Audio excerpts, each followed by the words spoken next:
Juan Regal. Tal vez esta sea la obra, junto con el edificio de Seagram en Nueva York, sean las dos obras de edificios en altura más significativos de Mies en Estados Unidos. Este edificio está en Chicago, al frente del lago. El lago está atrapado, si no lo presenten, no. ¿Sí? Allá al fondo está el lago. En un terreno bastante amplio para el programa que exigía esta construcción. Mies decide resolver el programa en dos torres. ¿Sí? Los edificios se conocen como Lakeshore Building o Lakeshore, las torres de Lakeshore, y son viviendas. ¿Sí? Todas las unidades son de vivienda, no es un edificio corporativo. Entonces, en pie, lo que estamos viendo aquí es como este paso que hemos estado viendo siempre, esta arquitectura como arquitectura institucional, corporativa, de empresas y demás. Vamos a ver algunas que siguen teniendo esa tónica, pero como este lenguaje de la arquitectura en altura, del vidrio y el acero con vigas, también se reconvierte para edificios de vivienda. ¿Sí? Esa es la principal innovación, la principal definición. Lo que va a hacer Mies es ubicarlas de tal manera, ¿sí? Las ubica a una en un sentido y la otra en el otro, como si quisieran estar a 90 grados entre sí las torres, pero las desplaza ligeramente para que los ángulos no se toquen en un ángulo perfecto, ¿sí? No se superponen un poquito, y eso genera que a partir de cuando uno va recorriendo los alrededores y las va viendo, porque tienen como muy buena visibilidad de todos lados, siempre está generando como una tensión entre las dos torres. Los espacios que se van generando, o las superposiciones, siempre generan una tensión o una vibración muy particular. Las plantas son estas, para que vean la simplicidad. Hace una semana estuve con un amigo que me dijo que los había ido a conocer con el interior porque había un par en venta, pero yo entró a dos. Y nada, me contó que la mayoría de los que viven ahora son todos arquitectos. Bueno, partiendo de fetichismo, ¿no? De decir, vivo en un edificio de Mies, y que por reglamento del edificio no se puede modificar nada. Imagínense hasta qué punto tiene este control Mies de lo que quiere que se vea, que todo el edificio tiene cortinas color crema. Vos después del lado de adentro podés poner la cortina que quieras, pero la cortina que da hacia el vidrio es color crema, para que todos los reflejos sean parejos. Entonces, las torres se resuelven en una modulación que se ve acá, en una cara por 3, ¿sí? Y en la otra cara por 5. Entonces juega como con estos números impares, es una modulación de 3 por 5, una perfecta modulación propia de esta racionalidad de la arquitectura de Mies. Cuando tocan el piso, se despegan para permitir que el paisaje las atraviese.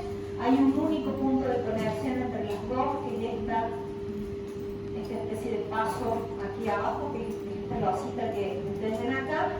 Y la particularidad es haber trabajado de nuevo con un material absolutamente industrializado. Está todo hecho con vigas doble T.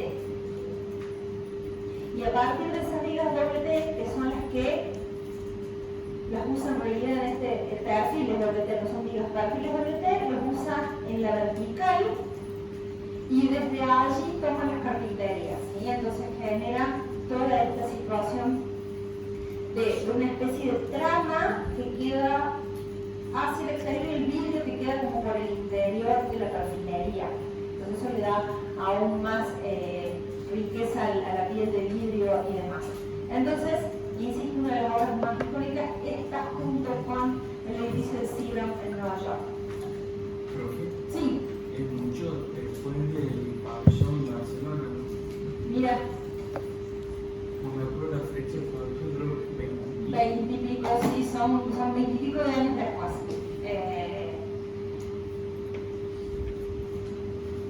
Acá tiene que ocurrir un sentido práctico también, ¿no? Entonces hay principios que son claros, como la modulación, el uso de los materiales y la pureza del uso de los materiales, pero tiene que recurrir a una cuestión mucho más pragmática por el tipo de programa que pide el conjunto. ¿Lo conocen? ¿Alguna vez lo vieron? El edificio es la sede de la ONU en la ciudad de Nueva York, sobre el East River, ¿sí? No sobre Hudson, sino sobre la cara este de Manhattan. Si bien acá tienen dos nombres, Farrison y Abramovich, que son los que van a terminar firmando el proyecto y haciéndose cargo del proyecto en general, como era el edificio de la ONU, lo que se esperaba era que participaran arquitectos de todos los países que iba a representar el edificio, ¿sí? Y entonces, ¿quién vino por Francia? Por Rusia. Y de alguna manera fue el que más influyó en el proceso de diseño, porque ya era un tipo maduro, porque tenía las cosas muy claras, entonces él va a ser la mano oculta detrás del proyecto, al menos el que no firma, pero que decide un montón de cosas. Lo particularidad de este edificio son las proporciones que consigue, porque es una placa muy esbelta, muy finita. Entonces, el mayor logro de alguna manera es esa, por proporciones que difieren al estar en este terreno sobre el río, difieren de las condiciones que exige la normativa en el resto de Manhattan, que siempre se iban escalonando o que necesitaban el ingreso de la luz y demás. Entonces, al estar sobre el río se libera de toda esa cuestión de la normativa tan estricta y le permite conseguir esta placa muy finita. En el momento que hicieron el edificio trabajaban, está pensando que trabajaran en la placa que es del secretariado de la ONU, o sea, la parte administrativa, 3.500 personas. Y el programa se completó con esto que está acá abajo, que es el recinto donde se reúne la Asamblea General de la ONU. ¿Sí? Esta placa horizontal que está acá y que tiene esta especie de estructura es donde se reúne la Asamblea. Pero el edificio, y aparecen algunas cuestiones de la plasticidad de la evolución, ¿no? En ese tiempo brutalista, el uso del hormigón y demás. La torre, junto con la particularidad de las proporciones, se resuelve con dos caras de hormigón que abrazan los lados más cortos y que de alguna manera como una cinta que envuelve el edificio. La piel de vidrio está trabajada en ese tiempo, ¿no? En los 50 con un vidrio verde, porque era lo que mejor calidad de poca transmisión térmica tenía. Y fíjate, se lee en todos lados.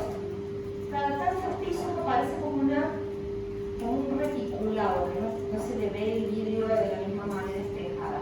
Esos son espacios técnicos que vas necesitando a lo largo del edificio, están perfectamente rimados y en la parte superior esconde todo. Esconde la caja de ascensores, esconde el tanque de agua, ¿sí?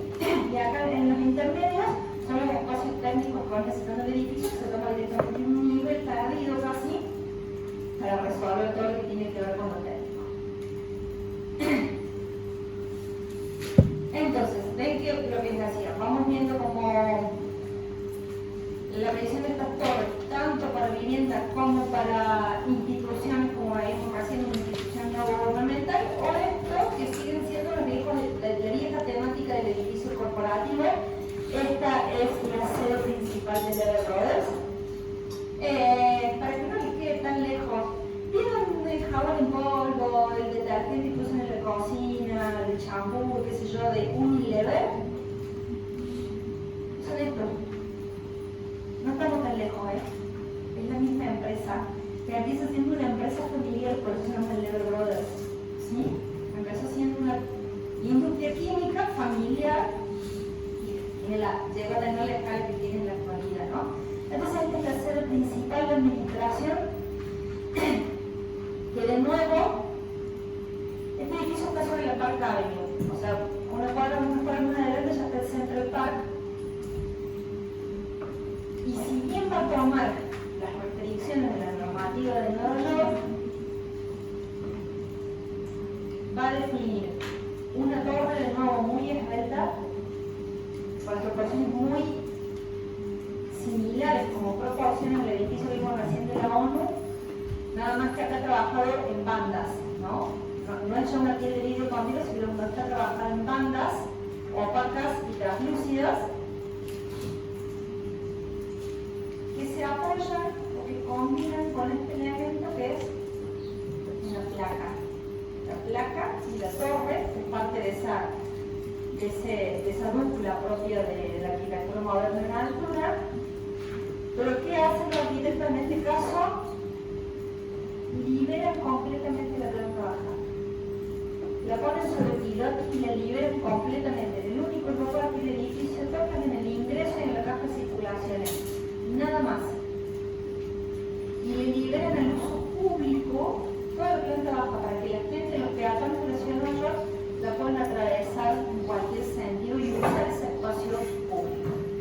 Esta placa que ustedes ven acá tiene que ver con como es una empresa, una única empresa, aquí está el comedor de los empleados y demás, toda la parte que es una oficina, ¿sí? Los espacios comunes del edificio, lo que dicen, la parte de oficina. Que también tienen un patio allí para mejorarle las condiciones de ventilación y que tiene esta terraza jardín que desde la calle no se ve y que es para el uso también de los empleados, como un espacio verde, un espacio de esparcimiento propio exclusivo de los empleados. Entonces, ¿cuál es el aporte de este edificio?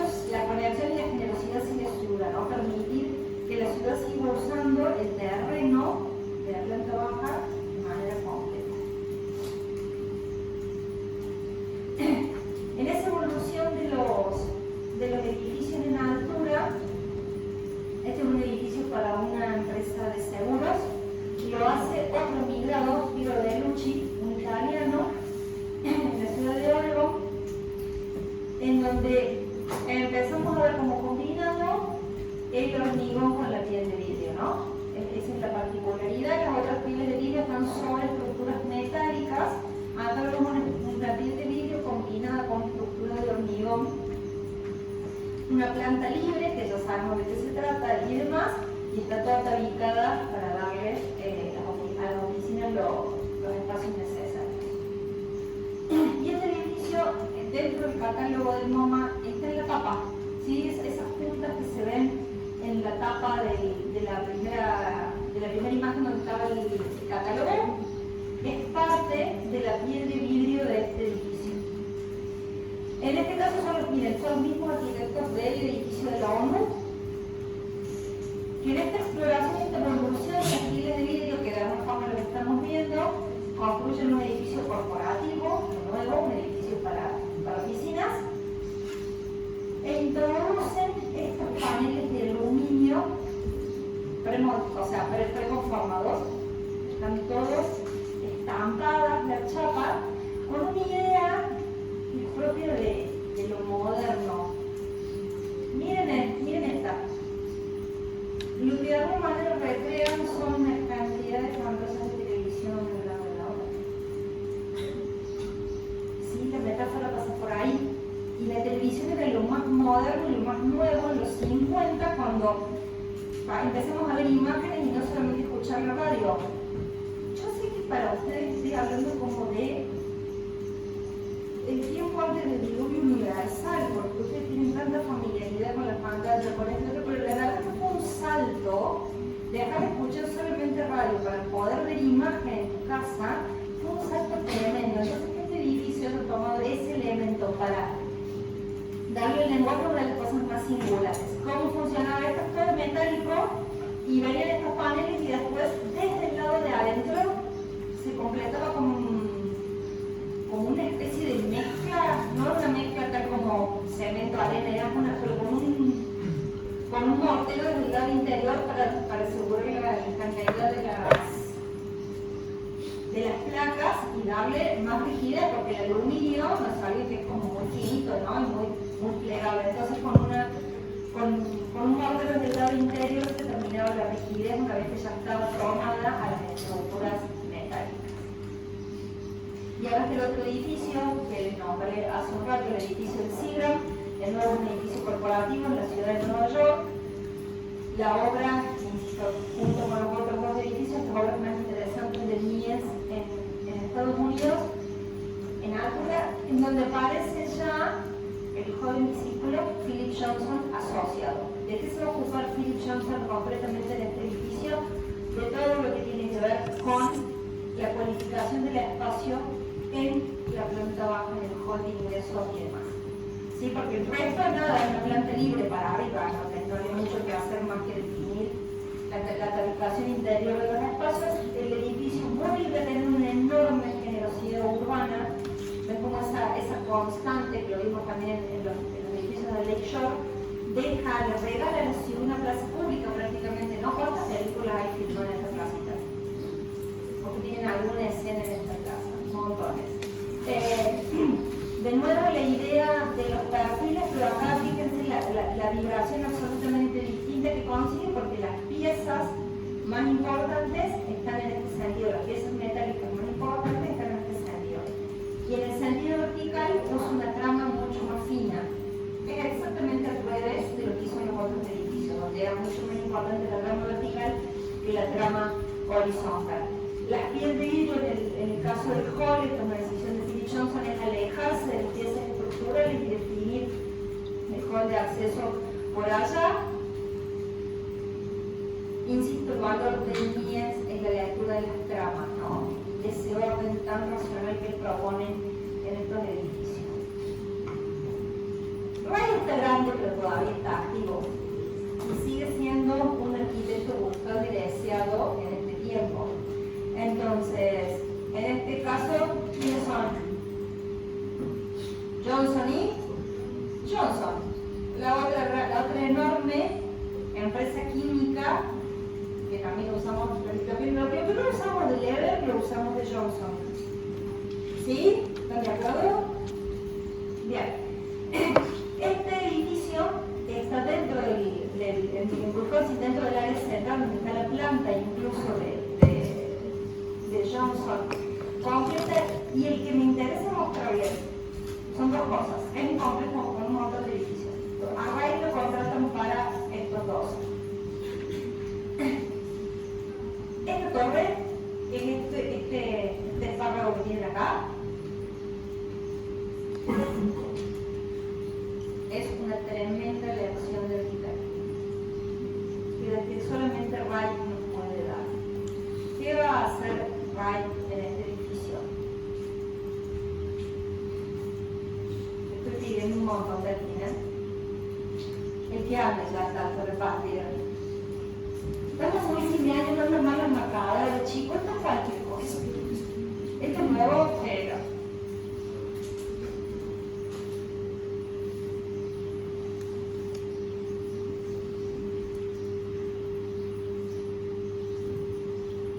Lo que exageran todo, ¿sí? Lo que ustedes ven en rojo son estas bandas. Pone la banda exterior cada 2 niveles. Entonces con eso te cambian las proporciones del activo exterior, porque vos no ves la losa que quedó acá adentro. ¿Sí? Entonces, ¿qué está consiguiendo? Una imagen de más verticalidad de la que tiene efectivamente la torre. Y como son laboratorios, y después la piel de vidrio va a ir por acá, en el cerramiento, cada, no sé, el que desarrolla champú está en un nivel, el que desarrolla jabón polvo está en el otro nivel, pero cada uno tiene articulación espacial interior. Entonces, cada laboratorio, cada uno de los laboratorios tiene un nivel y una bandeja, un nivel completo y una bandeja, y eso le da la posibilidad de una riqueza espacial en un espacio que es netamente de trabajo, ¿no? Es un laboratorio, piensen ustedes, ahí no hay otro, es netamente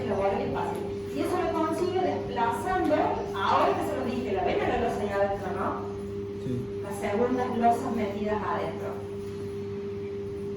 A mí no se me hubiera ocurrido, no sé si a ustedes.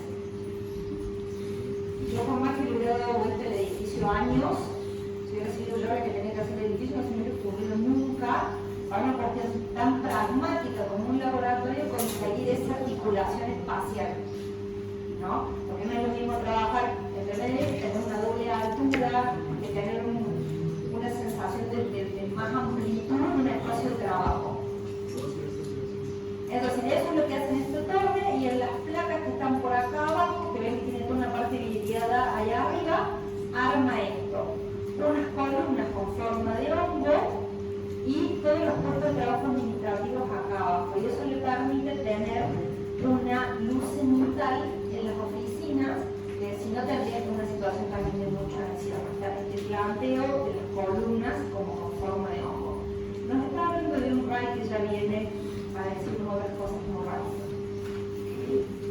Los Saarinen, de nuevo, es los Saarinen, el hijo de Brelien, en la ciudad de Detroit, que tiene la mayor cantidad de plantas industriales de automóvil, ¿sí?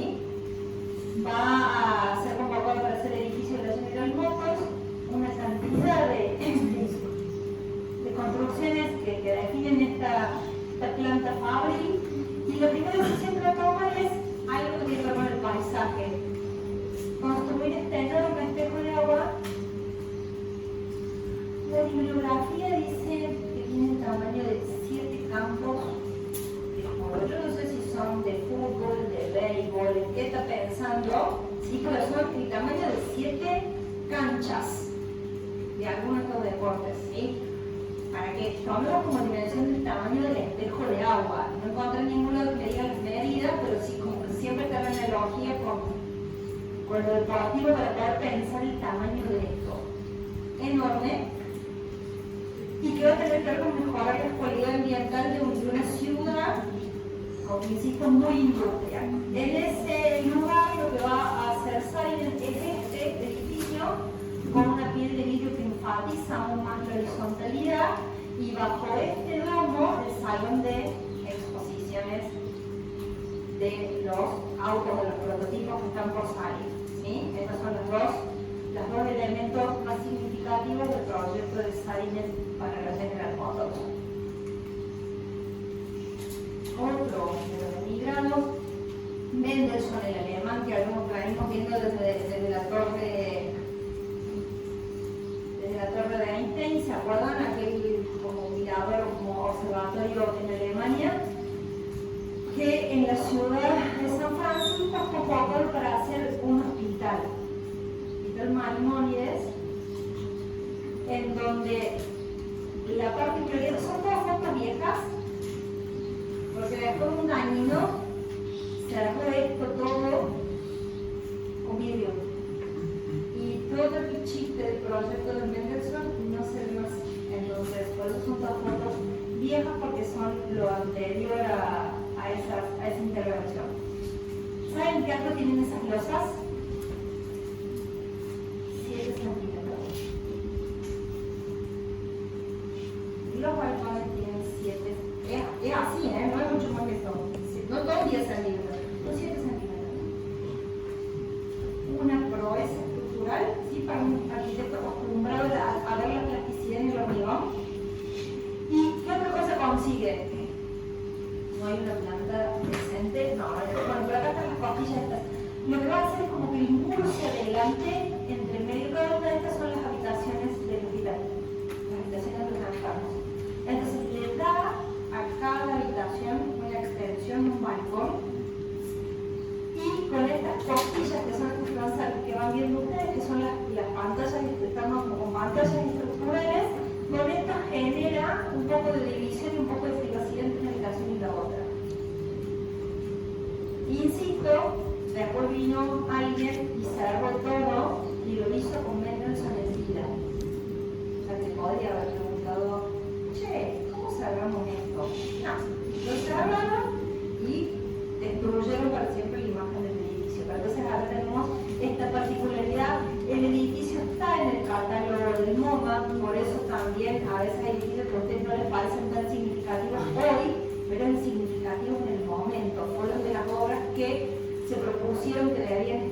catálogo entregó esta cantidad de críticos a los que se convocó para la decisión de quiénes iban a ser, cuáles iban a ser las obras que iban a integrar esto. Este Reich, les dije, este Reich nos adelanta a este Reich. ¿Sí? Cuando se hizo la exposición, la obra no estaba terminada, así que lo único que hay en el catálogo es esta fotito, por eso se le puse esta fotito, porque la obra estaba en construcción. ¿Qué se sabe de la obra? ¿La vieron alguna vez? Sí. Alguna vez, aunque sea en una foto. Sí. ¿Y qué se sabe?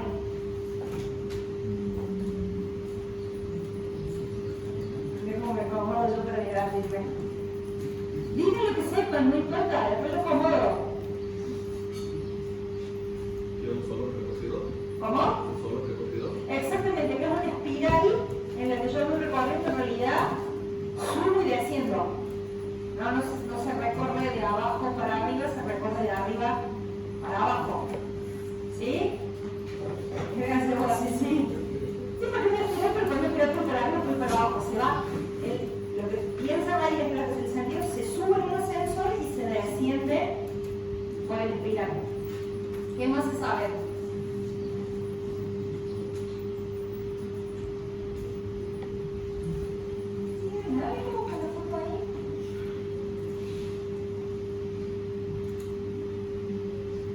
¿En dónde? Ahí está. ¿En dónde? En Nueva York. ¿Está lejos o cerca del parque? Esas cosas dicen mucho de la obra. Al frente del Central Park. ¿Qué tendrá que ver esto con la normativa? Poco y nada. Wright se requiere contrapeleó con la Oficina de Obra Pública y Obras Privadas en Nueva York durante esta obra, por eso no avanzaba en la obra, porque lo que va a plantear no se ajusta en nada a la normativa, pero era Wright. Entonces eso va a tener una cantidad de discusión y por eso la obra va tan lento. ¿Quién es el comitente?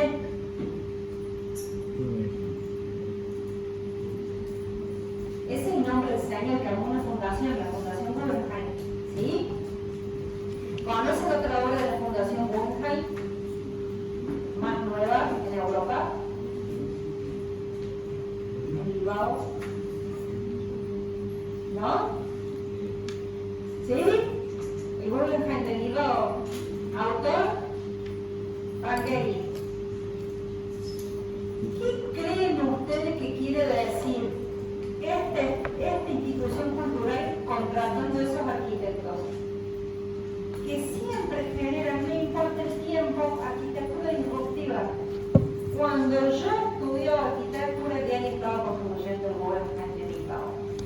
Era lo más criticado que había en el momento. ¿De dónde salió este tipo? ¿Qué está pensando? Esto, lo otro, ¿no? Seguramente a varios dijeron lo mismo. Hay una necesidad de la fundación de estar en el medio del barullo público, ¿no? O sea, de provocar y de esa manera llamar la atención. Porque si hubieran querido que la arquitectura fuera más moderada, hubieran buscado otro arquitecto que no generara esto, ¿no? No sé, le hubieran tomado el mismo Mies, que le hubieran metido una retícula bonita, de vidrio, y hasta luego. El mismo licor se ve desde afuera, toma esta otra volumetría. Fíjense la diferencia de proporciones que terminó teniendo el edificio con respecto a lo principal. La idea como haciendo una cinta, que es lo que se recorre, además la luz cenital, las obras expuestas están en la cara interna del espiral, con lo cual nunca les va a dar la luz directa, que es una de las condiciones de las obras de arte y demás. Ven que se lo entramos Mies, que le hubiera hecho Mies. ¿Y lo hubiera metido en esa esquina? ¿O no? Bueno, ¿saben qué es este edificio? ¿Alguna vez lo vieron?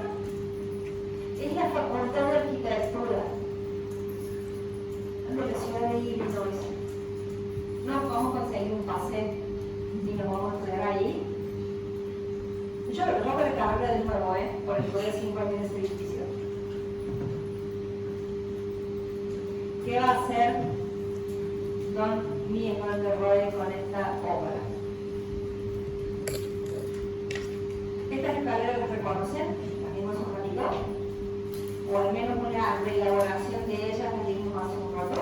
Es una caja de vidrio, no es ni más ni menos que una caja de vidrio, que tiene unas luces de tal envergadura, ¿sí?, que lo que va a hacer es sacar la viga por afuera y colgar el edificio de estas vigas. Hay 4, 1, 2, 3, 4, y como no quiere que se vean en los extremos ni le cambien las proporciones, a las primeras las mete un módulo adentro y de esa manera consigue que la caja colgada de las vigas se lea como caja colgada. ¿Sí? No tan esta viga de los extremos, sino se lee como una caja colgada a partir de la modulación.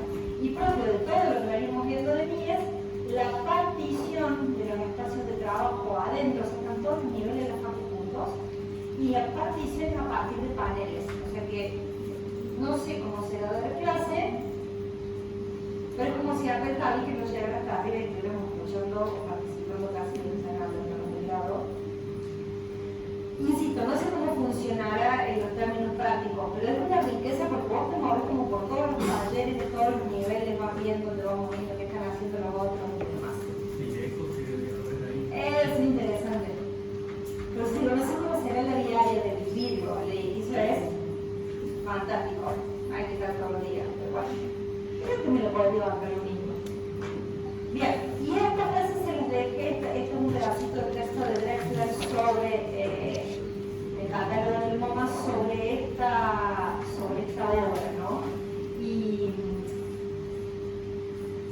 es una síntesis de alguna manera de todo lo que están buscando este tiempo, por eso se los dejé ahí completa, para que después lo puedan leer detenidamente, puedan ir tomando cada uno de los puntos, ¿sí? Es una definición de que de alguna manera es la obra más importante del periodo en cuanto a planteo de postura hacia la literatura. ¿Sí? Bueno, no hubiera sido mejor el corte acá, pero ustedes ya no me daban más hace un rato, entonces ahora sacuden la cabeza así, porque de un solo chirro nos vamos a América del Sur. ¿Sí? Si hubieran sido 2 paquetitos, las clases no eran 2 clases. Una era hasta ahí era la de esta semana y esta es la de dentro de 15 días. Así que se la bancan como pueden porque el periodo no lo puse yo. Vemos un poco de esta y después hacemos otro progresito, ¿sí? Este proceso de transformación y apropiación de la modernidad, ven que en América del Norte no vimos ninguna solita obra que no fuera estadounidense, ¿no? Todos arquitectos, muchos europeos, pero el escenario se mudó a América del Norte, de alguna manera. Lo que pasó en Europa fue aquello que vimos de Le Corbusier, como los hechos más destacados, Ronchamp y todas aquellas cosas, y el resto de lo importante pasó en Estados Unidos. Bueno, ahora vemos cómo de alguna manera ese impacto de los catálogos, de las posibilidades de empezar a viajar y demás, va a traer las mismas ideas que van a ser transformadas por los arquitectos latinoamericanos. Sí. Tiene una sola obra que es posterior a esta, que también es en Harvard y es un museito adentro de... Le conocen dos obras en América, en toda América. Esa y la casa Puchera en Argentina. Porque el edificio de la ONU, como él es un asesor o un colaborador, no se considera una obra íntegramente de él. Entonces, en toda América tiene 2 obras, una en América del Norte y una en América del Sur. Va. Mejor, lo que vimos la semana pasada, tiene toda la ciudad de Chandigarh en la India, con toda la arquitectura y más. Pero hasta ahí llegamos. La transformación de la modernidad en Sudamérica va a estar mucho más influenciada por los procesos culturales propios de cada país, por la propia historia de cada país, por la geografía de cada país y por idiosincrasias locales.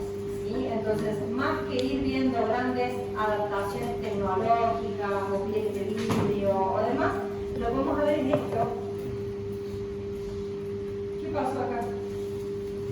Nos chocamos de frente con los mexicanos como 180 en esta auto.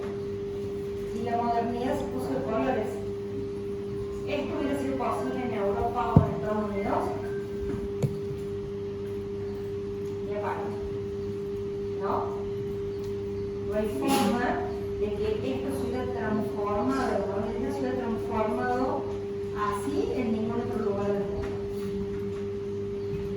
Barragán es su propia casa, la casa de estudio de Luis Barragán, y no se olviden de esto. Todos estos arquitectos se formaron en facultades en las que enseñaban el método académico. ¿Se acuerdan del método académico del año pasado? No, que es la cuadrícula.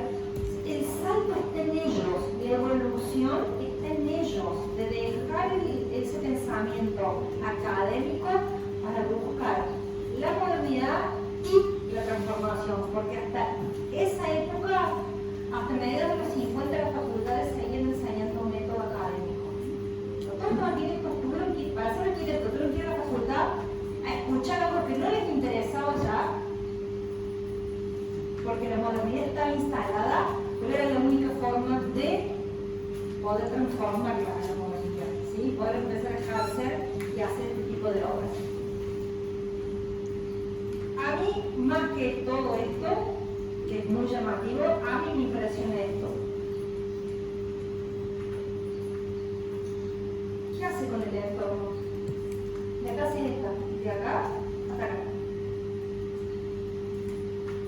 ¿Hay algún indicio de que adentro de esto pasa esto? Nada me adelanta el interior, porque Barragán es absolutamente contextualista con el barrio en el que está, que es un barrio de casas bajas, sin ninguna experiencia, entonces él se adapta perfectamente al contexto que le toca para hacer la intervención de su propia casa. Y adentro resuelve o explota su creatividad, ¿no? Y allí sí vamos a tener principalmente los elementos que tomó Barragán no están tan ligados al pasado prehispánico como al pasado colonial de México. Va a retomar esta idea de los patios, los cántaros, la vegetación dentro de los patios secos, la articulación. Esa idea de la casa colonial introvertida en torno a patios, nada más que reelaborando los. Insisto, no va tanto hacia lo prehispánico como va hacia el tiempo colonial. Algunas de las escaleras, las circulaciones, los muros, ¿sí? Están ideas por acá, la luz indirecta que genera en los espacios. Hay muchas obras de Barragán muy interesantes. Esto es como para que se vayan metiendo y después puedan seguir investigando. Otro que se hace su propia casa es Don Oscar Niemeyer. Y la casa está en Barra de Tijuca, en Río de Janeiro. Y el nombre puede llevar a la casa es Casa de las Canoas, donde a Niemeyer lo conocemos un poco más viendo las obras de Brasilia, la última clase, o sea que tienen así como una idea de esta búsqueda más plástica de Niemeyer.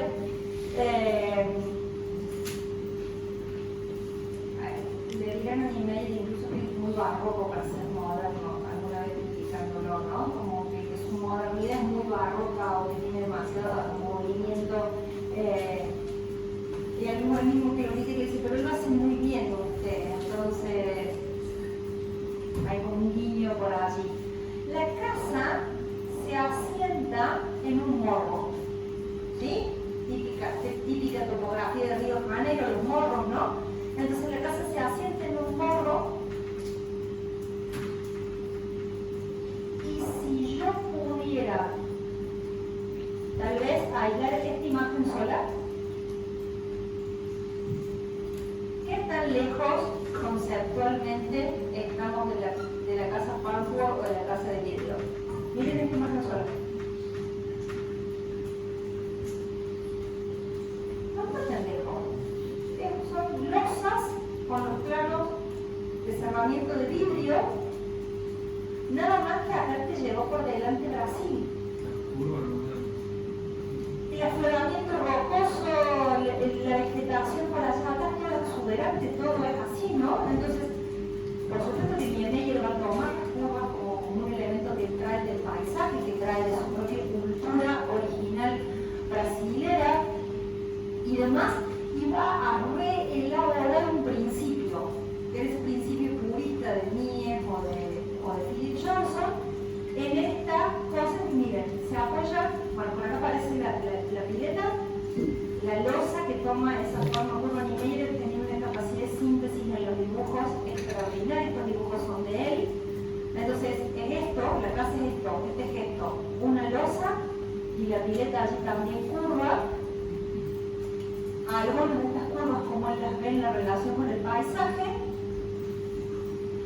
apoyadas en el morro de este mismo, fíjense, acá aparece la losa de hormigón, parte del morro, la escalera que desciende, esa combinación entre la naturaleza y las ideas de lo moderno, ¿no? Que están ahí tan claritas. E insisto, la exuberancia, pero después, damos cuenta, no también es una casa de Mies, esto acá, tranquilamente, si le sacamos allá toda la jungla y toda la topografía. Las ideas son esas ideas del purismo, nada más que decodificadas a través del mismo Brasil, ¿no? De alguna manera.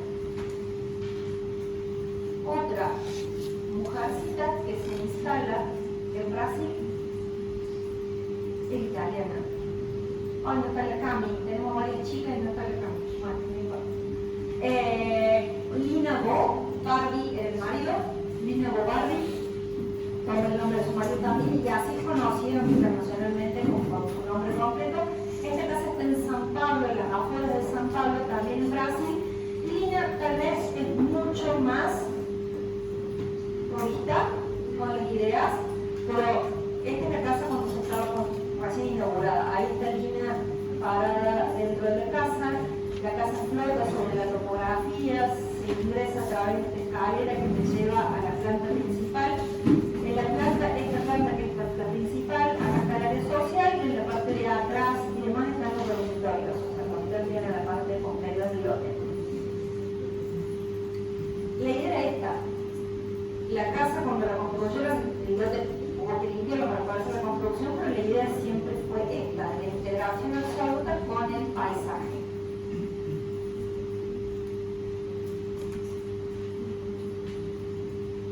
El mismo Barragán, aparte de hacer su casa, compra en las afueras de México un terreno que en principio no servía para nada.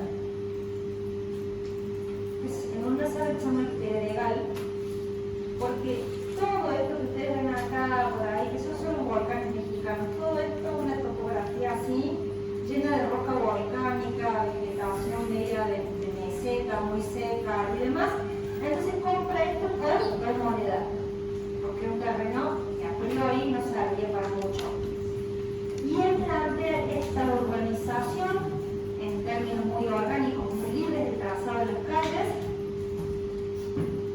y allí empiezan a construir una serie de arquitectos de vanguardia en ese momento para México, y los que van a evitar aquí son una especie de élite intelectual mexicana que busca de alguna manera esos principios de la modernidad. Y ahora tienen como algunas de las casas que se construyeron, les voy a mostrar una solita, algunas de las casas que se construyeron, este mismo Barragán, que en su estudio con el plano del Pedregal, las fotos cuando estaba casi apenas delimitando los límites, materializando los límites, y aquí algunas de las casas que empezaban a aparecer. Ven que en todas aparece como la topografía invadiendo o definiendo el tipo de arquitectura, cómo se va a centrar la arquitectura moderna allí. ¿Esto le hace acordar algo? Ahora lo vamos a ver en un rato, pero no es muy exclusivo de Amancio Williams, ¿no? Pasa que como es argentino lo ponemos allá arriba, pero no es muy exclusivo de Amancio Williams. Esta casa, que es la única, no, dejé esta y la casa de Obama, te quedó solamente porque limpié bastante para que esto entrara, para que 2 clases entraran en una, hice un proceso de limpieza importante. Entonces dejé quedó solamente. Matzenberg es arquitecto y es artista plástico y era amigo de Barragán y entonces él se construye esta casa. ¿Ven las líneas de topografía? El terreno es extremadamente ondulado con estas afloramientos rocosos que nos refería hace un rato. Si desean todo el jardín, no vuelve a ser el mismo principio de las losas y los cerramientos, de las losas finitas y los cerramientos. Pasa que de nuevo está apoyada sobre pilotis, vean por acá que la casa vuela en varios lugares sobre pilotis y se va tomando toda esta adaptación a la topografía y demás. Toman materiales locales, ¿sí? toma parte de la piedra para combinarlo con el hormigón, tanto en el exterior como en el interior, y deja reservado un área muy iluminada para la parte de su actividad pictórica, ¿no? Para la parte de la estudio.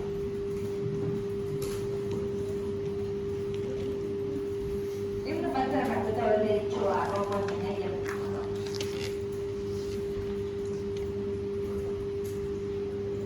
¿Se acuerdan de este muchacho? Que les mostré que hizo la casa de Diego Rivera y Frida Kahlo. ¿Sí?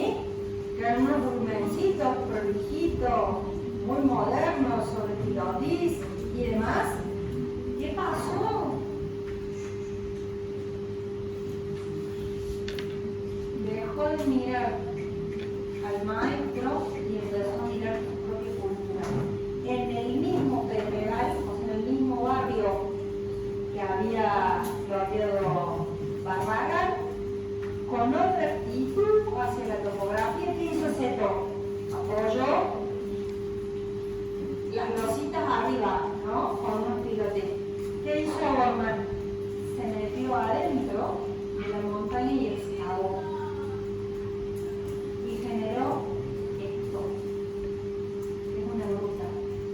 Básicamente una gruta. Este es el estar. Hay una foto buenísima que está Bormann sentada acá, no sé por qué no lo puse. Y la casa toma una cantidad de elementos de la identidad mexicana, ¿no? Un montón de motivos de las culturas originarias. ¿Es moderno? Sí. Es relativamente fácil. ¿Es paradigmático? ¿Es anómalo? Cuando lo miren. Lo atravesó su identidad cultural, ¿no? Eso es lo que le pasó a Bormann. De alguna manera casi, ¿se acuerdan que yo les conté que era amigo de Frida Kahlo? De alguna manera creo que Frida termina vestida como con la ropa tradicional mexicana, los termina atravesando su propia identidad cultural. Otro problemita que hay que resolver, y les muestro este solo, porque esto es fantástico y después viene toda una cantidad de cosas en América que es mejor olvidarla. Alfonso Reilly, uno de los arquitectos que había participado en el edificio del Ministerio de Salud y Educación de Río de Janeiro, ¿sí? ¿Se acuerdan que se los mostré? El mismo Alfonso Reilly es convocado para hacer esta unidad, un complejo residencial de gran escala, que de alguna manera, si bien no va tan alto, tiene la misma densidad que la unidad habitacional de Marsella, está pensada para más o menos la misma cantidad de gente. Volvemos al problema del territorio, Río de Janeiro y sus pendientes y su topografía, entonces no puede construir una cosa tan alta como la unidad habitacional de Marsella, entonces la vuelve una cinta continua en el territorio. Es hacer un poco el partido, que va a tomar bien esta cinta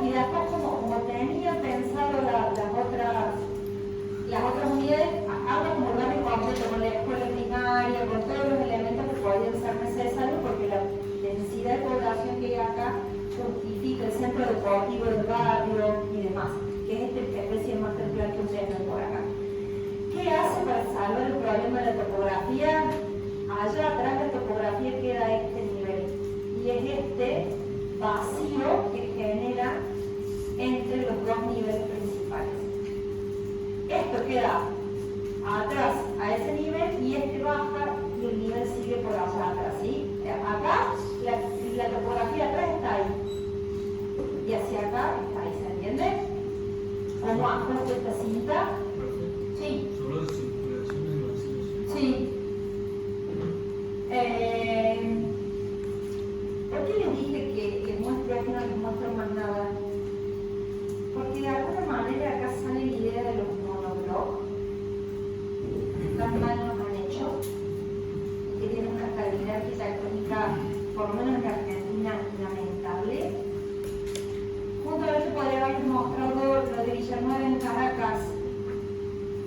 Son más parecidas a las de la unidad que son de Marsella, pero han tenido una vejez tan espantosa que han perdido todas esas cualidades arquitectónicas originales. No sé si se entendió en América el concepto como lo quería manifestar que conocía en Europa, ¿no? O sea, acá se pensaba como una cosa barata.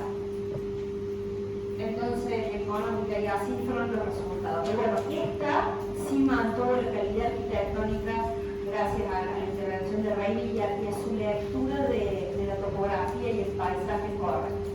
Volviendo a Niemeyer, un poquito más atrás el complejo, pero más adelante los edificios, en una urbanización similar a la que planteó Barragan, nada más que en este caso él es el arquitecto, pero no es el propietario, no es el desarrollista, se arma una unidad, un lote que se llama Pampula, alrededor de una laguna, sería este borde de Niemeyer, y a Niemeyer le contratan para hacer el equipamiento del complejo de vivienda, ¿sí? Entonces, lo contratan para hacer la iglesia, el yacht club, porque esto es un lago que es navegable, una lagunita que es navegable, el yacht club, el casino, que creo que lo saben, y este circulito por acá que se llama, que es un lugar para ir a bailar, casa de baile, ¿sí? O sea, realmente es el equipamiento social de la urbanización de Pampula. Entonces, primero nuestra casa de baile es un círculo, simplemente que es esto, ¿no? El espacio para bailar propiamente dicho, y una serie de terrazas que van vinculando con el lago, ¿ves cómo se arma acá? Un lugar de esparcimiento en el que el paisajismo, al igual que en Brasil y demás, va a estar a cargo de Roberto Guzmán. Las cintas, las curvas, lo mismo que vimos en el taller hace un rato. El yacht club está más apegado de alguna manera a los postulados del movimiento moderno, un bloque aceptado en pilotis y demás. Fíjense el techo, ¿quién ha hecho este techo? Marcel Breuer, ¿no? Esa idea de darle vuelta, de invertirlo, convertirlo en una mariposa. Por supuesto, la integración con el paisaje y demás, y una planta libre, porque es una actividad, un club de yate, digamos, ¿no? Y este es el espacio social donde se hacen las reuniones y demás. Y la iglesia, insisto, el casino se lo saqué porque es lo menos interesante de los tres. La iglesia, que está en San Francisco de Asís, en donde Niemeyer, aparte de su propia tradición, va a recoger toda la tradición barroca brasilera.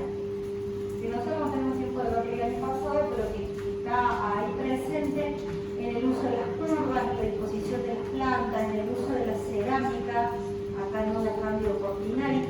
Fíjense cómo estiliza la torre campanario, es un elemento de hormigón con un reticulado. La idea de generar el coro, miren, el coro es simplemente una bandeja a la que se accede con una escalera en espiral. El mobiliario que está incorporado, el púlpito y demás, y el altar en fondo. Entonces, de nuevo acá, Julian Marx en el paisajismo, Cándido Portinari haciendo los elementos cerámicos y el interior y estas curvas y demás, que es una estructura de hormigón definida por Niemeyer. ¿Qué posterior a la de Brasilia? No, esto es antes. La de Brasilia la va a terminar armando por la década del 70, ahora se le va a mostrar. Acá, por ejemplo, mostramos un paquetito de arquitectura religiosa. Creo que es así. No importa. ¿Dónde estoy? Porque, ¿dónde estoy? ¿De cuánto me queda?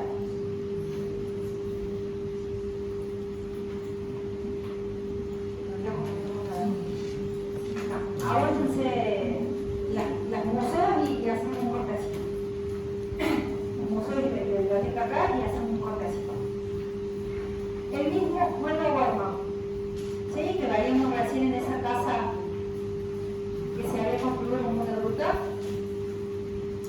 es convocado para hacer la Biblioteca Central del UNAM, la Universidad Nacional de México, Universidad Nacional Autónoma de México.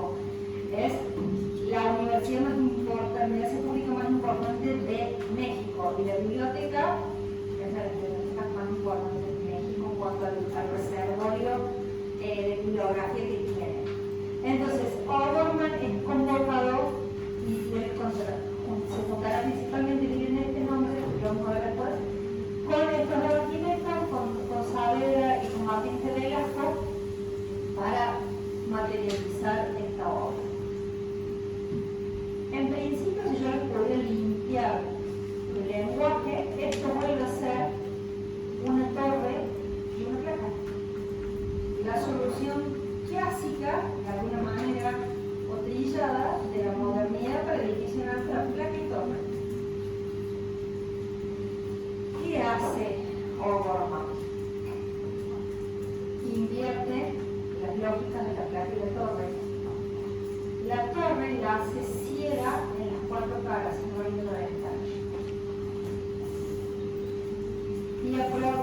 Entonces, ¿qué pone adentro? Los libros, que no tienen que recibir luz directa, tiene ahí los manuscritos, los incunables y demás, donde no tienen que recibir la luz directa, está metido adentro el volumen ciego.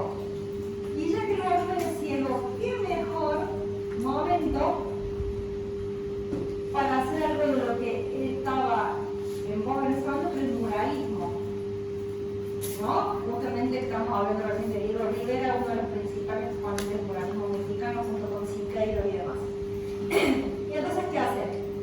Los murales son de O'Gorman, en cada una de las cuatro caras definen los periodos históricos de México. Esta es la cara que se refiere al pasado prehispánico, hay una cara para el pasado colonial, una cara para el siglo XIX, o para el tiempo de la Revolución, y una cara que es esta que está acá para el pensamiento científico, que es lo que de alguna manera indica la universidad, ¿no? Hay un dibujo lunato como por ahí y demás. En las cuatro caras reúne la historia de México a través del muralismo. En la sala de lectura, que la pone en el volumen de la placa, tamiza la luz mediante esto, que es una piedra muy finita, que se llama alausto, ¿sí? Una piedra translúcida. Con eso tamiza la luz de este color, por eso es así regular, porque esto no es vidrio, es una piedra natural, no es una cierta realidad, y acá abajo sí lo abre completamente. Y pegadito a la sala de lectura arma esta fuente que también remite de alguna manera al pasado prehispánico. El mismo Ramírez de Velasco, que veíamos recién, construye esto, uno de los edificios más interesantes de la Ciudad de México, como una biblioteca.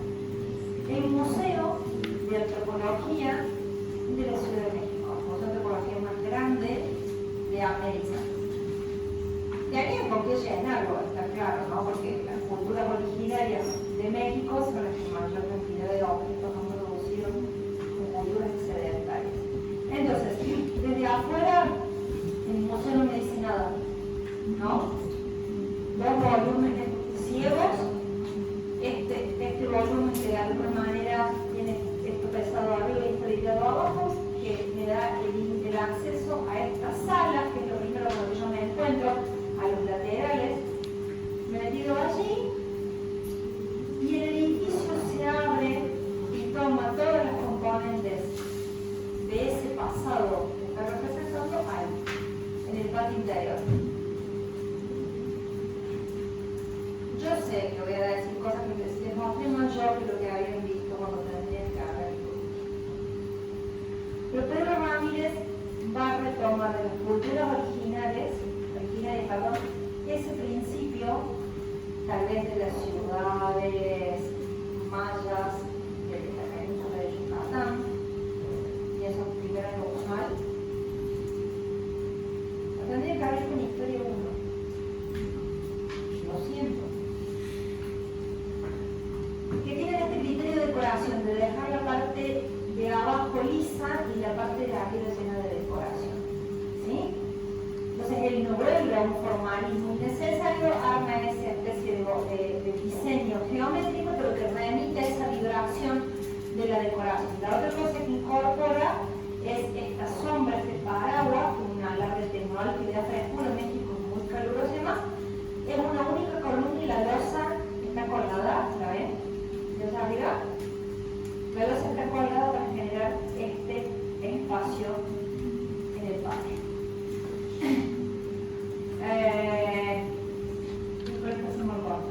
Y el museo, de nuevo, Alfonso Reilly, el responsable de la recién del complejo habitacional, que abre de alguna manera, junto con Lina Bobardi y con algunos arquitectos más, algo que se va a llamar la Escuela Paulita o la Escuela Brasileña del Hormigón. ¿Alguien alguna vez les presentó o tuvieron contacto con la obra de Angelo Mucci? Era para los profesores de diseño de la ciudad. Angelo Mucci es el exponente actual más importante de esto. Después busquen la obra de Angelo Mucci porque les va a encantar y lo van a encontrar. Un tipo que está trabajando ahora, no estoy hablando de alguien de historia, de un arquitecto contemporáneo brasileño. Una forma de entender el hormigón con una plasticidad que tal vez tiene un poco de edad de Niemeyer y que se va a ir afianzando con estos otros arquitectos. Miren la proeza estructural que tiene este edificio. Si bien esta es la placa de cierre, la placa exterior de cierre, miren el corte, porque el corte muestra lo que está pasando adentro. Los apoyos son invertidos, no invertidos, tienen unas enormes vigas, ¿no? Cada una de estas costillas que cierra, así cada una de estas costillas tiene esa disposición. Desde la viga superior cuelga por tensores la bandeja de las salas de exposición principales. Y el piso de esto está definido con dos ménsulas que sostienen otra losa. El edificio debería estudiar en profundidad en estructuras, porque la verdad que es una maravilla, una cuestión tecnológica y estructural alucinante. Por eso les puse que está como en obra todavía, para que entendieran cómo es esto de colgar un nivel y generar la otra losa por ménsulas.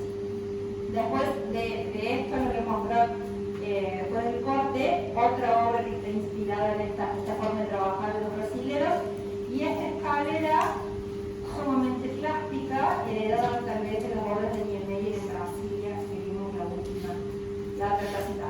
¿Sí? Entonces, otros 10 minutitos y se ventilan para que se me están durmiendo y después vamos a